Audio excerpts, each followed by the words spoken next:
Le 20-06-2022, le médiateur de la République du Bénin a saisi les deux ministres, celui des infrastructures et des transports, du travail et de la fonction publique, après avoir accédé le 2-03-2022 à la requête des agents de l'Est OCBN transférés à Béni Rai, signé des sieurs à Jovi, Arsène et Abati Julien, comportant les points suivants. Le non-versement des cotisations sociales liées à l'appurement des dettes salariales. Le personnel soumis au travail à temps partiel sans limite définie depuis 2020 jusqu'au licenciement collectif pour motif économique intervenu le 30 septembre 2022. Le personnel contraint a subi un abattement de 50% de leur salaire sans reversement des cotisations sociales pourtant prélevées. L'évolution de la carrière des agents gelés, entre parenthèses, sans aucun avancement.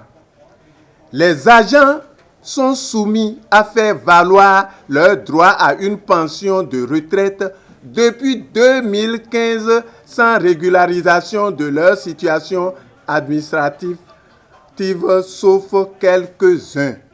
Mais les deux ministres précédemment cités sont restés silencieux sur cette requête sans réaction jusqu'à nos jours.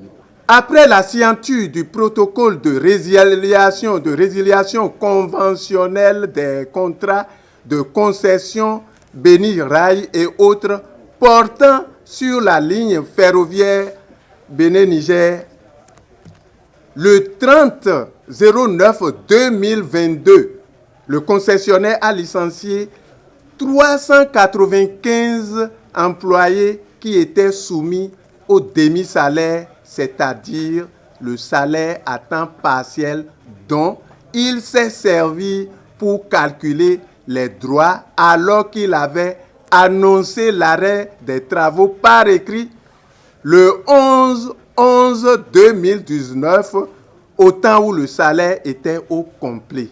Cette décision vient violer le respect de la convention de concession et le code du travail, à savoir, Béni Rai s'était engagé à prendre tout le personnel en activité ayant un contrat en cours de validité avec tous les avantages acquis à la date de concession et de préfinancer les arriérés de salaire dus au personnel.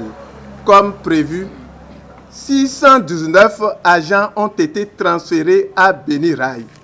Le salaire payé par Béni Rai avant d'être divisé était incomplet parce que les avancements dus aux agents, entre parenthèses, échelle et échelon, ne sont pas pris en compte. Aucun code du travail et de travail béninois n'a prévu un calcul de droit de licenciement sur la base de demi-salaire.